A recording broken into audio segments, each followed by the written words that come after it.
दोस्तों, हमारे हिंदू धर्म में किसी भी स्त्री का एक से ज्यादा पति होना गलत माना जाता है। लेकिन फिर भी आज से कई वर्षों पहले महाभारत युग में द्रौपदी ने 5 पतियों से विवाह किया था। ऐसे में सोचने वाली बात है कि आखिर उस समय ऐसी क्या मजबूरी आ पड़ी थी कि द्रौपदी को 5 पतियों से विवाह करना पड़ा था।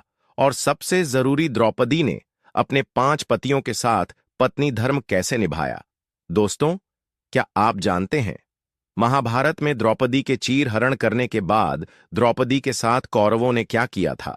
दोस्तों, आप यह जानकर हैरान रह जाओगे।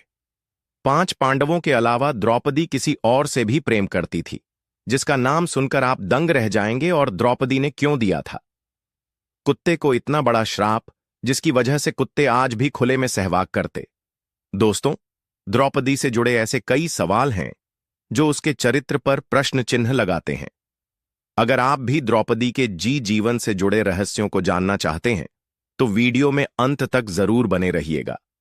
वीडियो काफी ज्यादा इंटरेस्टिंग होने वाली है, इसलिए अगर अब तक आपने हमारे चैनल को सब्सक्राइब नहीं किया है तो हमारे चैनल को सब्सक्राइब करके बेल आइकन को प्रेस कर लें, ताकि हमारे आने वाली वीडियो का नोटिफिकेशन मिलती रहे। तो दोस्तों, चलिए शुरू करते हैं। मित्रों, वीडियो शुरू करने से पहले आपसे एक छोटा सा निवेदन है। यदि आप भी भगवान श्री कृष्ण के सच्चे भक्त हैं तो कमेंट बॉक्स में जय श्री कृष्णा लिखते हुए वीडियो को एक लाइक और साथ ही चैनल को सब्सक्राइब अवश्य करें। दोस्तों, महाभारत के अनुसार द्रौपदी के जन्म से पहले द्रौपदी के पिता राजा द्रुपद और गुरु द्रोणाचार्य के बीच एक घनघोर युद्ध हुआ था। इस युद्ध में गुरु द्रोणाचार्य ने राजा द्रुपद को हराकर उनके आधे राज्यों पर कब्जा जमा लिया था। युद्ध में हारे हुए राजा द्रुपद ने गुरु द्रोणाचार्य बदला लेने के लिए पुत्र प्राप्ति की इच्छा से एक बड़े यज्ञ का आयोजन किया। उस वक्त यज्ञ की बेटी के मध्य भाग से एक पुत्र और अनंत सुंदरी कुमारी कन्या भी प्रकट हुई। उस कन्या के नेत्र कमल के समान, बाल घुंघराले और उसका रंग सांवला था। ब्राह्मणों ने जब उस दिव्य कन्या को देखा तो उन्होंने कहा, यह कन्या रूपवान होने के साथ साथ कृष्ण की है, इसलिए उसका नाम कृष्ण होगा। दोस्तों, द्रौपदी इसलिए भी द्रौपदी कहलाई क्योंकि उसका जन्म राजा द्रुपद की पुत्री के रूप में हुआ था। दोस्तों, राजा द्रुपद के मन में द्रोणाचार्य के प्रति जबरदस्त नफरत की भावना थी और अपनी इन्हीं नफरत के भाव को उन्होंने द्रौपदी के मन में भी बचपन से कूट कूट कर भर दिया था। द्रौपदी भी द्रौपदी तरह बदले की आग में जह चल रही थी और मन ही मन ऐसी तरकीबें सोचती रहती जिससे वह अपने पिता के अपमान का बदला द्रोणाचार्य से ले सके। लेकिन द्रोणाचार्य हस्तिनापुर राज्य के संरक्षण में थे। द्रोणाचार्य को नीचा दिखाने के लिए द्रौपदी इसलिए जब द्रौपदी विवाह के योग्य हुई तो राजा द्रौपदी के स्वयंवर का आयोजन किया। हालांकि कृष्ण जानते थे कि धर्म की स्थापना के लिए द्रौपदी का विवाह अर्जुन से होना जरूरी है, इसलिए द्रौपदी के स्वयंवर के पहले से ही वह राजा द्रौपदी की भगवान कृष्ण से काफी अच्छी मित्रता हो गई थी। यहां तक कि द्रौपदी ने भगवान कृष्ण से विवाह करने की इच्छा भी जाहिर की थी, जिस पर श्री कृष्ण ने यह कहते हुए मना कर दिया था कि वह सिर्फ ऐसी स्त्री से ही विवाह करेंगे जो उनके लक्ष्य के प्रति पूरी तरह समर्पित होगी, यानी धर्म की स्थापना के कार्य में उनका पूरी तरह से साथ देगी। उस स्त्री की कोई भी सैन्य या राजनीतिक मंशा नहीं होनी चाहिए। कहते हैं, उस वक्त भगवान श्री कृष्ण ने द्रौपदी को खुश करने के लिए यह भी कहा था कि तुम एक महान स्त्री हो, तुम्हारे जैसी महान स्त्री के मैं योग्य नहीं हूं। दोस्तों, जब द्रौपदी के स्वयंवर का आयोजन हुआ तो उस वक्त 5 पांडव युधिष्ठिर, भीम, अर्जुन, नकुल और सहदेव ब्राह्मण वेश में वनवास काट रहे थे। वे अपनी मां के साथ एक गरीब कुम्हार के घर में रह रहे थे और भिक्षा न पर ही जीवित थे। जिस दिन द्रौपदी का स्वयंवर था उस दिन भी 5 पांडव ब्राह्मण के वेश में भिक्षा मांगने के लिए निकले हुए थे। तभी उन्हें कहीं द्रौपदी के स्वयंवर का पता चला। तब अर्जुन ने अपने भाइयों से स्वयंवर में भाग लेने की इच्छा जताई, जिसके बाद 5 पांडव ब्राह्मण के वेश में ही स्वयंवर में पहुंच गए। यहाँ स्वयंवर की शर्त के अनुसार जो भी धनुर्धर ऊपर घूमती हुई मछली की परछाई को पानी में देखकर उसकी आंख को भेज देगा, उसी के गले में माला डालकर द्रौपदी उससे विवाह करें। अर्जुन एक श्रेष्ठ धनुर्धर थे, इसीलिए उन्होंने मछली की आंख को भेद कर स्वयंवर की शर्त को जीत लिया और द्रौपदी को अपनी पत्नी बनाकर उसे अपने साथ अपने ने आश्रम ले आए। अब यहां आप में से बहुतों के मन में यह सवाल आ रहा होगा कि जब स्वयंवर में द्रौपदी को अर्जुन ने जीता था और द्रौपदी का विवाह अर्जुन से हुआ था, तो फिर वह पांडवों की पत्नी कैसे बनी? दोस्तों, दरअसल हुआ क्योंकि जब अर्जुन सहित बाकी पांडव द्रौपदी को लेकर आश्रम लौटे तो उस वक्त कुंती खाना बना रही थी। अर्जुन ने दरवाजे पर ही खड़े कुंती से कहा, मां, देखो हम क्या लाए। तब कुंती ने बिना देखे ही यह कह दिया, जो भी लाए हो पांचों भाई आपस में बांट लो। यहां कुंती की भी गलती नहीं थी, क्योंकि रोजाना पांडव को दिन भर भिक्षा करके जो कुछ भी मिलता उसे वह अपनी मां कू के सामने लाकर रख देते थे, जिसे कुंती सभी में बराबर बांट देती थी। इसलिए हर रोज की तरह जब उस दिन भी अर्जुन द्रौपदी को लेकर आए और उन्होंने अपनी मां से कहा कि देखो मां, आज हम लोग आपके लिए क्या लाए, तो उस दौरान कुंती घर के काम में व्यस्त थी, इसलिए उन्होंने बिना देखे ही यह कह दिया कि जो भी लाए हो उसे पांचों भाई आपस में बराबर बांट लो। हालांकि अपनी मां की यह बात सुनकर सभी पांचों भाई संकेत में आ गए, और जब कुंती ने भी एकदम शांति महसूस की तो उसने पीछे मुड़कर देखा तो उससे भूल हो गया था। उन्होंने अपने पुत्र ठर से कहा, इसका कोई ऐसा उपाय निकालो जिससे द्रौपदी का कोई भी अनर्थ ना हो और मेरे मुंह से निकली बात झूठी ना हो। हालांकि जब इसका हल युधिष्ठिर भी ना निकाल पाए, तब पांडव अपनी मां की बात का मान रखते हुए द्रौपदी से विवाह करने के लिए तैयार हो गए। लेकिन जब इस बात का पता राजा द्रौपदी परेशान हो गए, राजा द्रौपदी चिंता को दूर करने के लिए महर्षि व्यास ने राजा द्रुपद को द्रौपदी के पूर्व जन्म की कहानी बताई। महर्षि व्यास ने बताया कि द्रौपदी अपने पूर्व जन्म में एक आर्ष कन्या थी। वह रूपवती होने के साथ साथ गुणवती और सदाचार भी थी, लेकिन पूर्व जन्म के कुछ कर्मों के कारण द्रौपदी का विवाह नहीं हो पा रहा था। इसीलिए द्रौपदी ने भगवान शिव की घोर तपस्या की और इस तपस्या से प्रसन्न होकर शिवजी ने द्रौपदी को मनचाहा व मांगने के लिए कहा। तब द्रौपदी ने सोचा कि वरदान से उसकी सभी इच्छाएं पूरी नहीं होंगी, इसीलिए उसने घूमा फिराक महादेव से वरदान मांगा।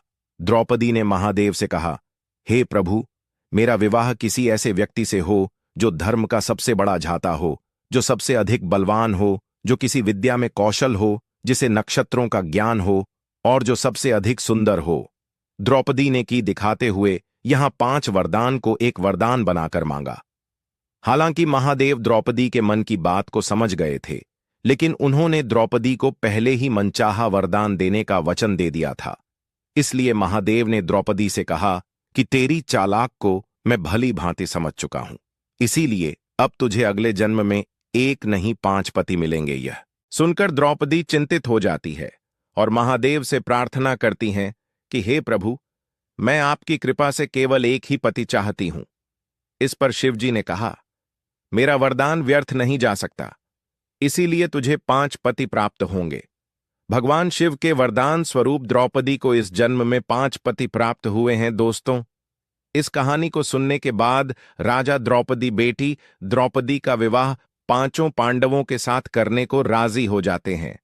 हालांकि द्रौपदी अभी भी 5 पांडवों से विवाह करने को तैयार नहीं थी, लेकिन फिर द्रौपदी इस शर्त के साथ तैयार हो गई कि 5 पांडव भाई आगे जाकर जिस किसी से भी विवाह कर सकते हैं, लेकिन रानी का स्थान केवल द्रौपदी को ही मिलेगा।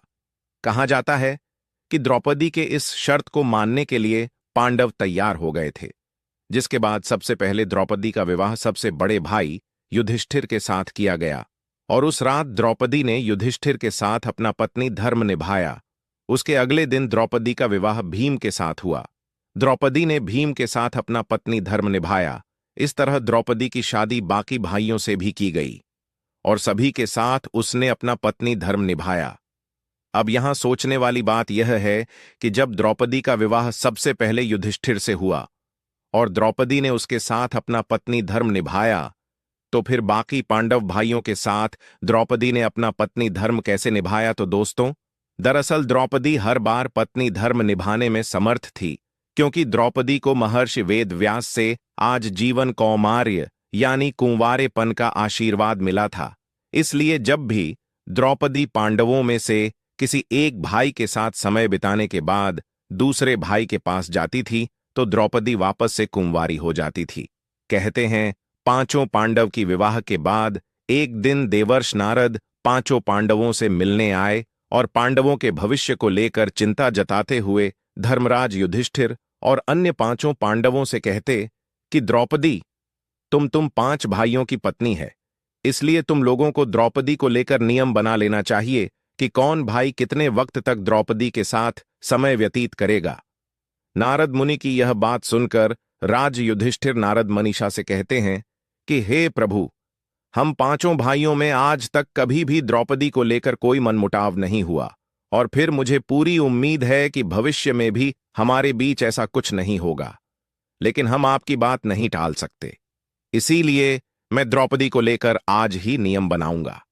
महर्षि नारद के जाने के बाद धर्मराज युधिष्ठिर नियम बनाते हैं कि प्रत्येक वर्ष किसी एक ही पांडव के साथ अपना समय व्यतीत करेंगे और जो कोई भी इस निर्णय का दुरुपयोग करेगा उसे 1 वर्ष तक वनवास जाना होगा। ऐसे में जब भी द्रौपदी किसी पांडव के साथ अकेले में समय व्यतीत कर रही होती तो दूसरे पांडव को उस कक्ष में आना वर्जित होता था।